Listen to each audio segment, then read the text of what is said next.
kepada Tuhan. Sebab kalau hari ini kami ada semua karena anugerah Tuhan. Kami berkumpul di rumah-Mu Tuhan saat ini untuk mengagungkan Engkau, untuk memberikan korban, pujian dan penyembahan kami, bahkan hidup kami Tuhan. Dan biarlah hari ini firman-Mu berbicara bagi setiap kami. Lepas pribadi yang hadir di tempat ini, Roh Kudus ambil alih. Berikan kami kebangkitan di dalam roh kami. Karena kami percaya di dalam Kristus kami telah menjadi ciptaan yang baru. Yang lama telah yang berlalu, sesungguhnya yang baru telah datang. Terpujilah Bapa di dalam nama Tuhan Yesus. Haleluya. Amin. Silahkan duduk kembali saudara. Boleh kita kasih tepuk tangan buat tim Praise and Worship yang luar biasa. Haleluya. Thank you teman-teman semuanya. Rasa-rasanya nggak mau berhenti bernyanyi ya. Kalau ibadahnya kayaknya cuma jam 11 terus sampai malam, kayaknya udah terus-terusan nyanyi kita hari ini. Ya. Tapi saya percaya begini Bapak Ibu, kita mau sepakat dulu bahwa kita tidak hanya suka menyanyi di rumah Tuhan saja. Tapi kita harus menyanyi dimanapun kita berada. Bilang kiri kanan, kau harus menyanyi dimanapun kau berada. Ya. Ya. Menyanyi itu bukan nyanyi lagu-lagu dunia ya saudara. Tapi kita harus menyanyi, memuji nama Tuhan, amin. Tema hari ini Bapak Ibu yang diberikan saya adalah Raise Your Soul. Ya, perkenalkan nama saya Ferdinand Butar-Butar. Saya pengembalaan di GBI Persada Indah Tante, di House of Prayer. Dan kemudian dipercayakan Tuhan untuk jadi Ketua Departemen Pemuda Anak Jakarta Barat. Ya, saya sudah menikah Bapak Ibu, anak saya 2, masih kelas 3, kemudian yang satu cowok, yang satu lagi cewek, TKB. Ya, hari ini kita sama-sama langsung dengar firman Tuhan. Saya percaya tema ini adalah tema yang sangat membuat kita sadar bahwa kita ini sedang berada di pertengahan semester kedua, masuk pertengahan semester kedua, betul saudara ya? Ya, artinya begini, mungkin di semester pertama sudah banyak hal yang kita keluarkan dalam diri kita. Mungkin saudara mengeluarkan berbagai cara, saudara yang punya bisnis, bagaimana caranya supaya saudara makin income-nya, makin profitnya makin tinggi. Ya. Saudara yang bekerja, bagaimana caranya karir saudara naik di semester 1. Saudara yang berkuliah, bagaimana saudara bisa membuat IPK saudara naik, yang sekolah seperti itu. Tapi mungkin cara-cara yang kita lakukan, mungkin belum berhasil Bapak Ibu. Tapi hari ini dengar baik, kita mau bersama-sama sadar bahwa Tuhan mau untuk kita tidak hanya mengandalkan kekuatan kita sendiri. Amin. Kita perlu mengandalkan Tuhan dalam hidupan kita. Di dalam Mazmur pasal 63 ayat yang pertama. Mari kita baca sama-sama. Mazmur 63 ayat 1 sampai ke 2. 2, 3. Mazmur Daud ketika ia ada di padang gurun Yehuda. Ya Allah, Engkaulah Allahku, aku mencari Engkau. Jiwaku haus kepadamu, tubuhku rindu kepadamu, seperti tanah yang kering dan tandus tiada berair. Kalau Bapak Ibu perhatikan, ini Mazmur begitu banyak yang nulis, tetapi Mazmur 63 ini ditulis oleh Daud sendiri. Kita tahu sama-sama, Daud itu adalah seorang gembala saudara, yang mengembalakan domba cuma 2-3 ekor, sebelum dia menjadi raja, betul? Dan posisinya waktu kita baca ini dikatakan apa? Ketika ia ada di padang gurun. Mungkin kita masuk di semester yang kedua ini, posisinya kita sedang ada di padang gurun Bapak Ibu. Di mana suasananya memang kering. Pak, bagaimana mau meningkat? Ya, orang banyak yang belum bayar kok tagihan-tagihan saya. Kalau kita usaha. Bagaimana Pak? Saya mau meningkat. Orang kompetitor tuh, mainnya makin kurang ajar Pak. Tapi kita harus belajar Bapak Ibu, bahwa sebenarnya pada saat Daud di padang gurun, ini Daud adalah tempat perlindungan dia. Perhatikan dengan baik, waktu di ayat ini Bapak Ibu, Saul itu sedang mengejar-ngejar Daud, betul? Saul sangat karena dia iri hati, karena Samuel mengurapi dia menjadi raja, padahal dia belum jadi raja Bapak Ibu.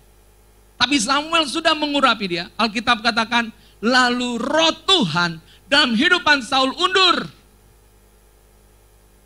Dan roh Tuhan itu masuk dalam hidupan Daud. Dan pada saat itu juga Saul begitu iri. Kenapa? Karena setiap peperangan Daud lebih menang banyak daripada Saul. Makanya dia iri. Nah mungkin di semester kedua ini begitu Bapak Ibu.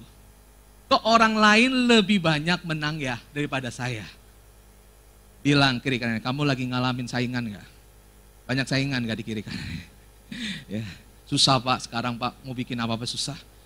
Loh, Alkitab katakan saudara ngomong gitu juga Alkitab udah ngomong. Hari-hari terakhir adalah hari yang susah. Betul. Tapi hari ini kita mau belajar sama-sama. Waktu Daud, dia benar-benar dikejar-kejar oleh Saul. Perhatikan saudara. Dia mencari Tuhan. Ini kerennya nih. Dia mencari Tuhan. Jiwanya diberikan pada Tuhan. Tidak hanya jiwanya saudara. Tubuhnya rindu pada Tuhan. Untuk apa hari ini kita praise and worship Bapak Ibu? Untuk kita latih seluruh hidupan kita. Benar-benar membesarkan nama Tuhan. Pujian penyembahan yang saudara naikkan dan saya. Itu sebenarnya membuat Tuhan itu disukakan Bapak Ibu. Membuat Tuhan itu disenangkan. Makanya Bapak Ibu begini. Yang saya mau bagikan. Ada 3 langkah untuk roh kita bisa bangkit Bapak Ibu. Yang pertama, ya, langkah untuk membangkitkan roh kita. Kita perlu mencari Tuhan dengan sepenuhnya. Ya. Di dalam Mazmur 63 ayat yang kedua tadi dikatakan, ya Allahku, ya, Engkau Allahku, aku mencari Engkau, jiwaku haus kepadamu, tubuhku rindu kepadamu, seperti tanah yang kering dan tandus tiada berair. Pak, Bu, kalau engkau hari ini ngalamin kekeringan rohani, jangan makin jauh dari Tuhan. Orang hari-hari ini udah tahu hatinya kering, kemudian dia biarkan Tuhan tuh gak bicara lagi sama dia. Dia gak mau lagi masuk dalam hadirat Tuhan. Dia katakan buat apa saya berdoa, buat saya memuji Tuhan, karena gak ada gunanya. Persoalannya begini, pujian penyembahan saudara tidak hanya sekedar lip service saja Bapak Ibu.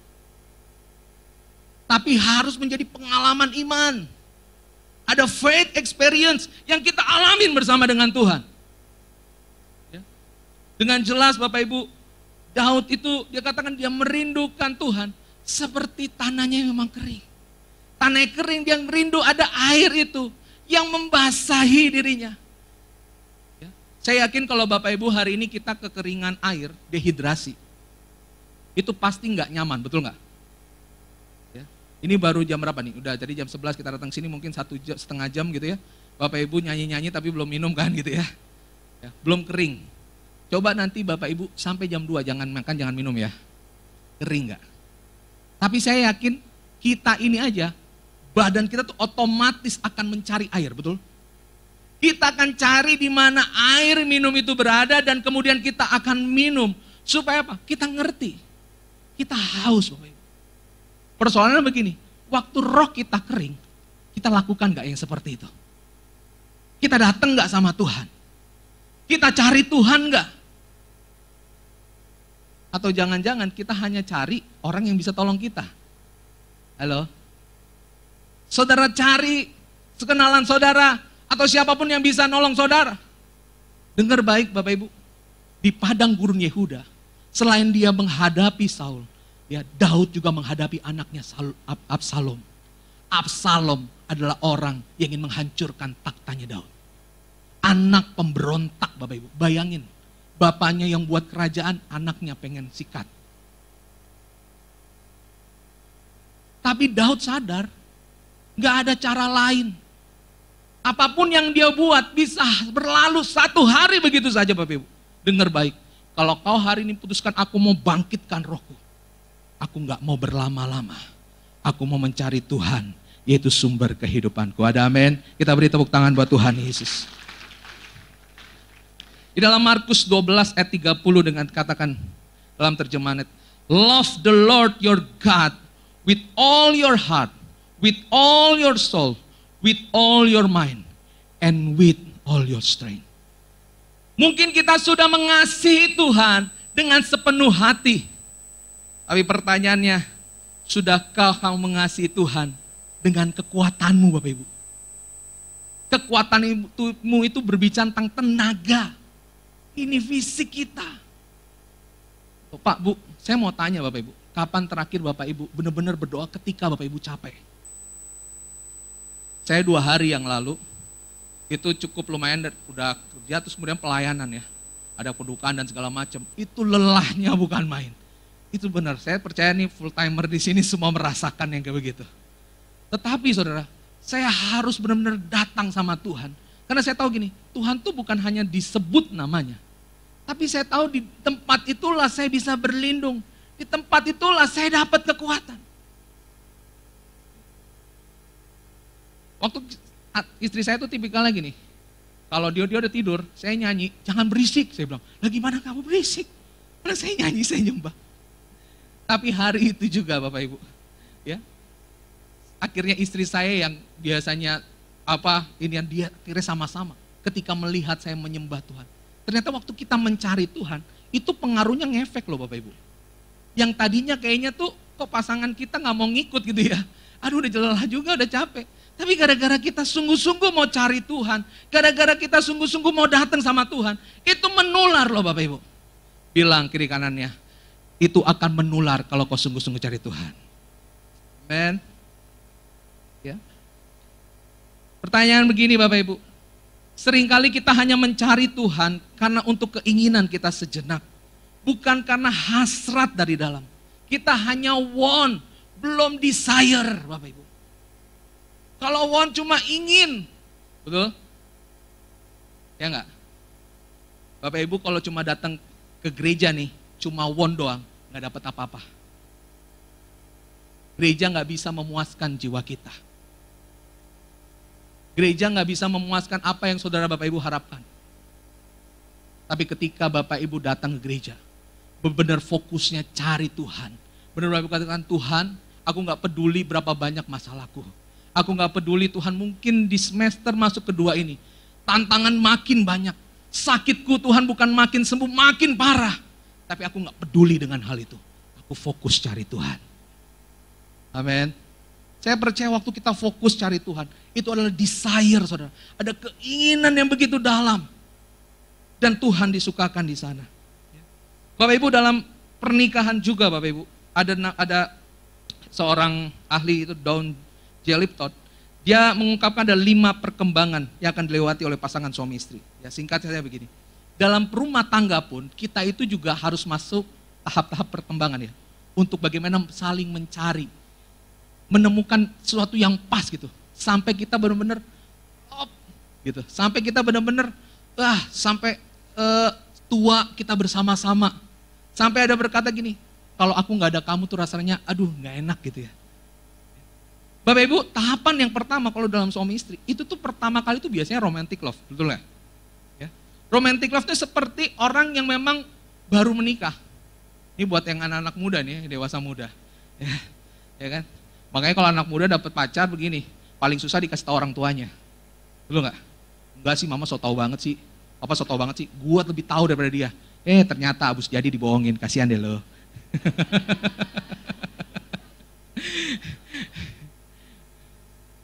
Ada tadi baru cerita sama saya, salah satu anak muda.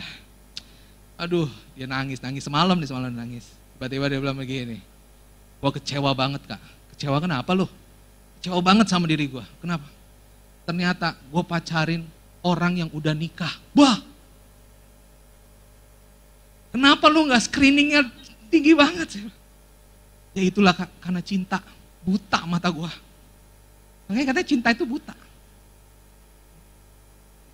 Seringkali kita tuh waktu pertama, ya, itu ada romantic love. Mungkin sama Tuhan pun juga begitu saudara, betul gak?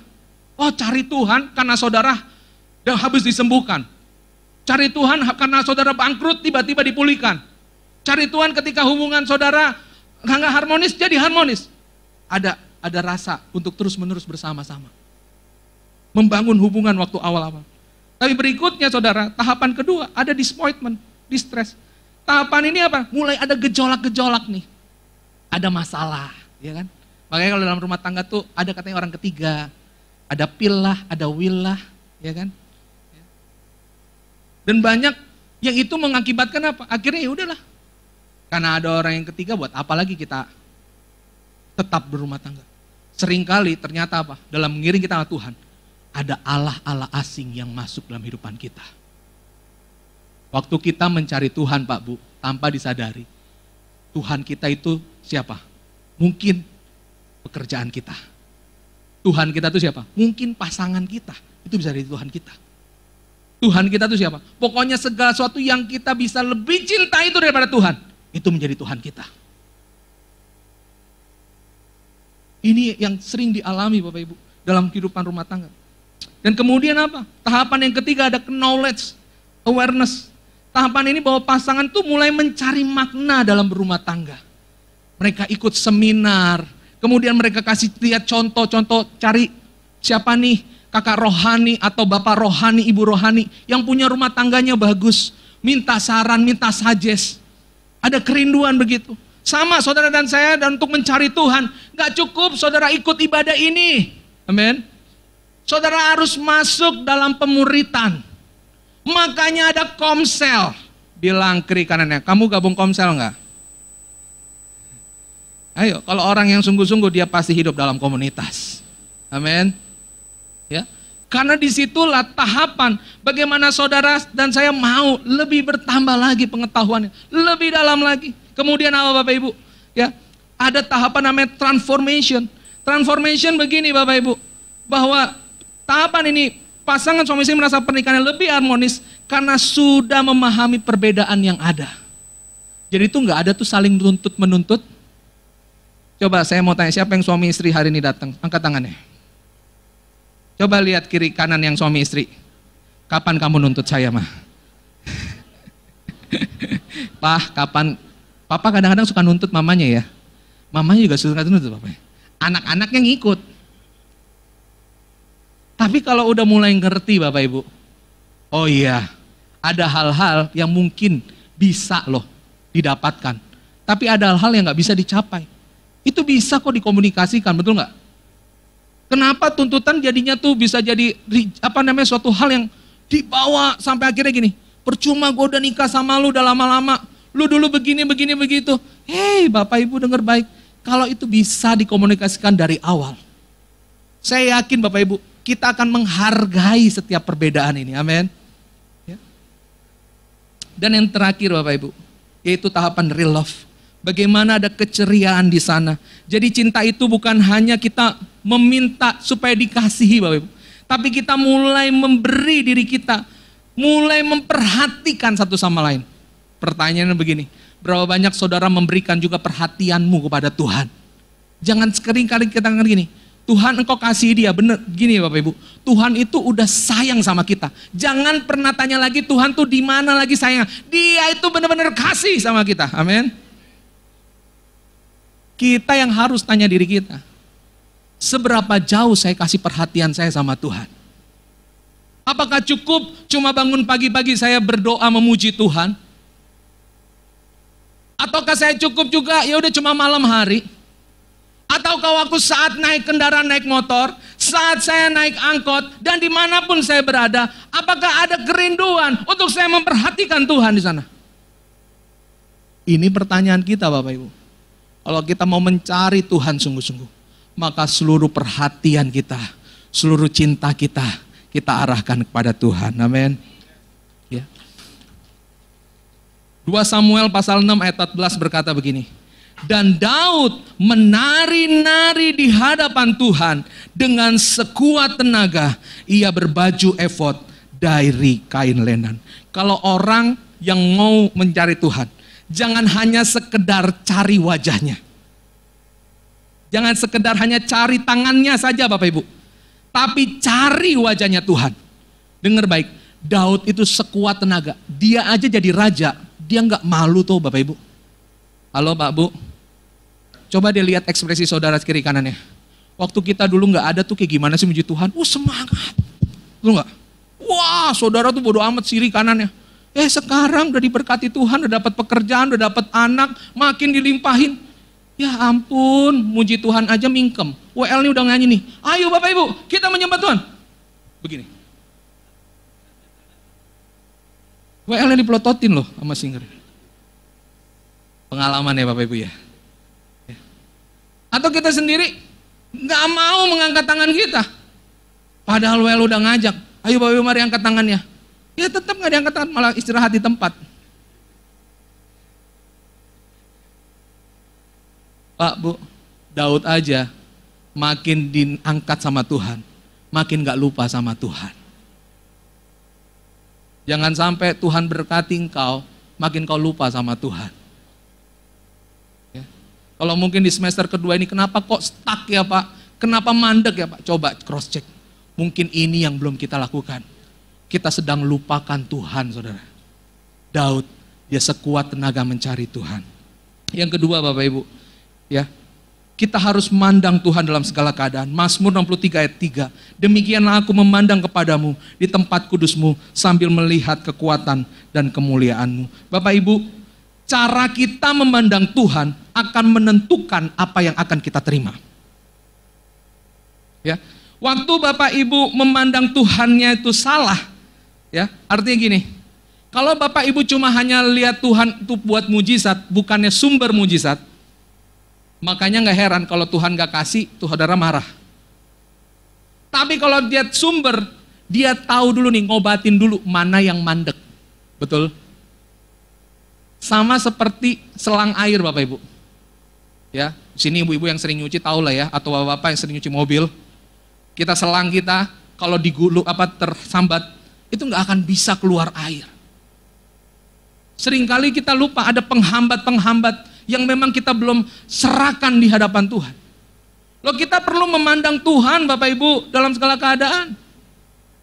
Kalau mau dilihat masalah, masalah itu selalu ada. Dan masalah itu pasti punya kadarnya Bapak Ibu. Saya perhatiin Daud. Daud waktu menghadapi Goliat. Next Kak. Ia memandangnya sebagai apa? Ya, penghujat pasukan Allah. Kalau saudara baca 1 Samuel 17 ayat 26. Dia menghina Goliat itu yang begitu besar, begitu kuat daripada yang lain, prajurit-prajurit yang lain. Wah, dia begitu sombong dan angkuhnya. Tetapi Daud pandang dia bukan kesatria yang hebat, bukan kesatria yang gagah perkasa, tapi Daud pandangnya ini penghujat sama Allah, ini yang tidak percaya kepada Tuhan. Dan Daud berkata, engkau datang padaku dengan lembing, dengan tombak, tetapi aku datang padamu dengan nama Tuhan yang besar. Maukah kau dan saya berkata gini, hai sakit penyakit, engkau boleh datang kepadaku, tapi aku datang dengan nama Tuhan yang besar. Maukah saudara berkata, ketika saudara ngalamin keuangan yang mungkin, saudara mungkin hutang begitu banyak, tapi saudara berkata, hai hutang-hutangku, aku datangi kau dengan nama Tuhan yang besar.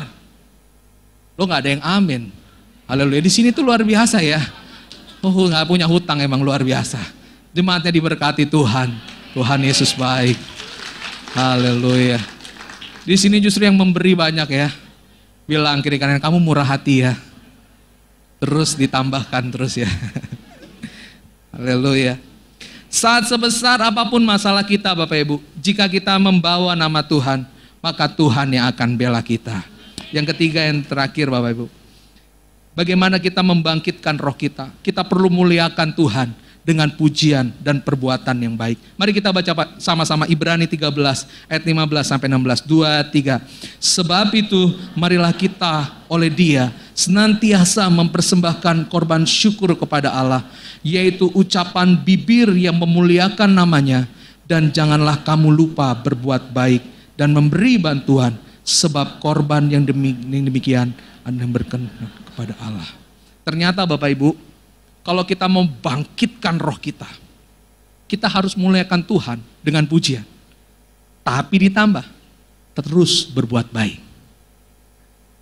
Banyak orang suka memuji Tuhan. Tapi kalau udah ada tindakan iman nih, Bapak Ibu, gereja ini butuh ini, kita mau pelayanan berbagi kasih segala macam, mulai mundur. Kalau istilah saya itu muntaber, mundur tanpa berita. Padahal Bapak Ibu, disinilah Tuhan mengajak kita.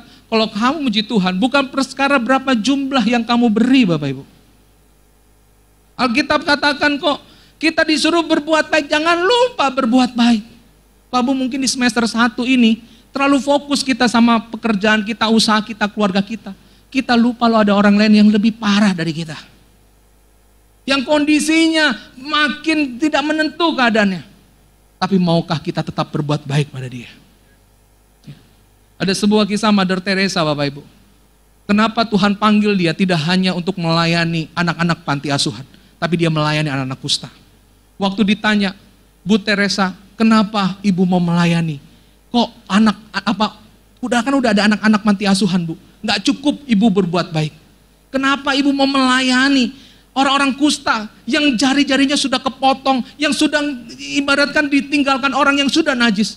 Dia berkata begini, tidak cukup hanya satu kali saya berbuat baik. Selama saya masih hidup, saya harus tetap berkarya. Karena kebaikan tidak akan ada habisnya. Saya berdoa Bapak Ibu, ayo, kalau saudara memuji Tuhan, meninggikan Tuhan, teruslah menabur berbuat baik pada orang lain. Teruslah berbuat baik. Karena inilah yang Tuhan inginkan. Dan Tuhan berkenan, dan saya yakin Bapak Ibu, gereja ini akan diberkati Tuhan dengan luar biasa. Karena kita tidak hanya suka memuji Tuhan dengan bibir kita, tapi perbuatan kita senantiasa berbuat baik. Apapun keadaan yang kita alami, tetaplah gunakan lidah kita untuk bersyukur dan rajin berbuat baik. Dan yang terakhir Bapak Ibu, ini dua tantangan dalam memuliakan Tuhan. Waktu kita mau memuji dan memuliakan Tuhan, yang pertama Bapak Ibu dan saya harus masuk dalam hadiratnya. Katakan masuk dalam hadiratnya. Bapak Ibu kalau masuk dalam hadirat Tuhan, saudara gini, tanpa instruksi, saudara yang harus datang. Kayaknya nggak setuju nih. Dengar baik ya, ini sedang ada fenomena nih. Ada beberapa yang merasakan ini, Pak saya nggak ngerasain hadirat Tuhan. Hadirat Tuhan gini saya, Pak kok saya nggak merinding sih Pak di sini? Ini kuburan kali. Apakah hadirat Tuhan dirasa dengan merinding Bapak Ibu? Saudara getar-getar badan saudara. Tapi hadirat Tuhan ketika saudara sadar bahwa gini loh, ada kerinduan Tuhan, hanya Engkau yang saya butuhkan. Pak Bu, orang-orang yang sakit kanker, orang dokter udah vonis dia 3 tahun, 2 bulan lagi, 3 bulan lagi Bapak, Ibu sudah mungkin udah nggak ini pasti akan nunggulah waktunya. Mereka nggak pikir tuh sakit penyakitnya, karena udah dikasih tahu ini temponya tinggal sebentar lagi. Yang mereka lakukan apa? Udah muji Tuhan aja. Udah banyak saya melayani orang-orang kanker karena fokusnya hanya muji Tuhan. Dia nggak peduli apa kata dokter, dia nggak peduli ini kan, dia benar-benar ngakang Tuhan. Berapa banyak kita tuh nggak seperti itu Bapak Ibu. Kita lupa pada waktu kita mau datang sama Tuhan, ayo buang ini semua penghalang-penghalang pikiran kita. Bilang kiri kanan, buang penghalang-penghalang pikiran. Ya. Apa yang menjadi penghalang kita Bapak Ibu, kita harus buang. Kemudian apa? Kita harus ceritakan tentang kebesarannya. Waktu Bapak Ibu datang dalam hadirat Tuhan, please jangan hanya curhat akan masalah saudara. Karena waktu saudara curhat sama masalahmu, saudara nggak lagi membesarkan Tuhan. Saudara lagi membesarkan masalahmu.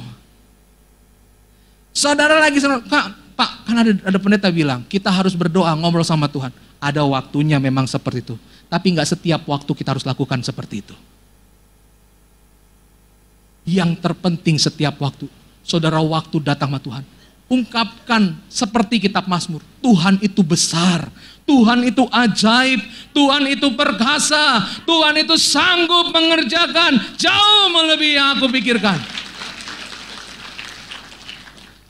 Maukah pada pagi hari ini Bapak Ibu, kita mau datang sama Tuhan? Saya undang para pemusik, worship leader.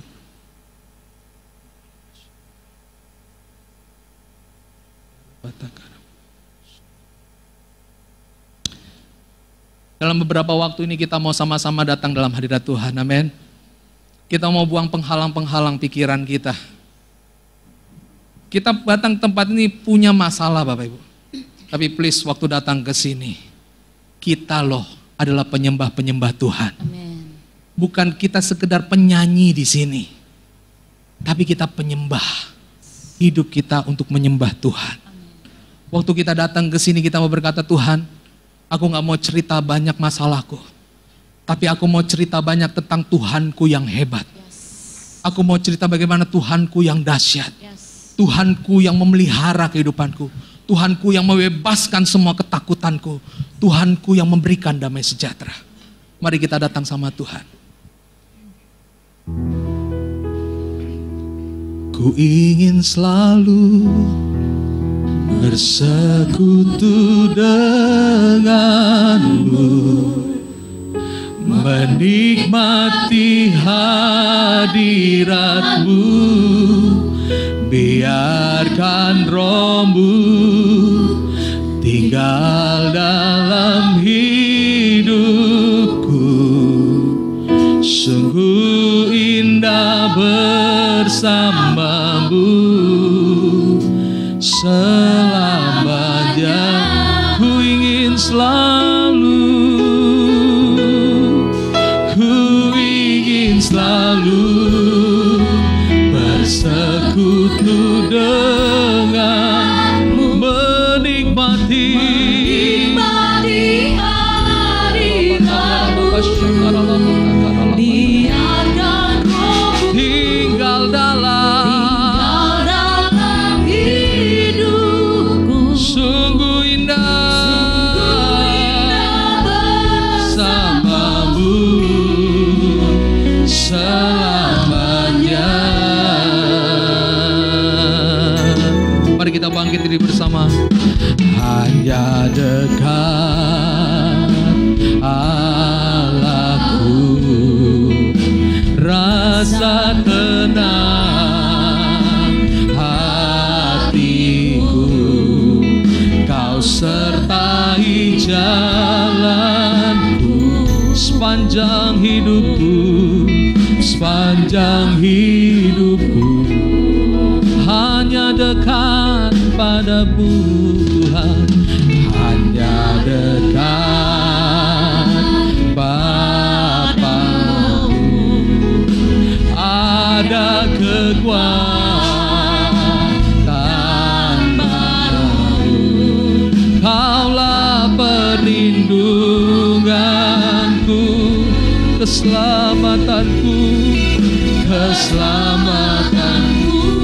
Ku ingin selalu, ku ingin selalu bersekutu denganmu, menikmati hadiratmu, biarkan rohmu Tuhan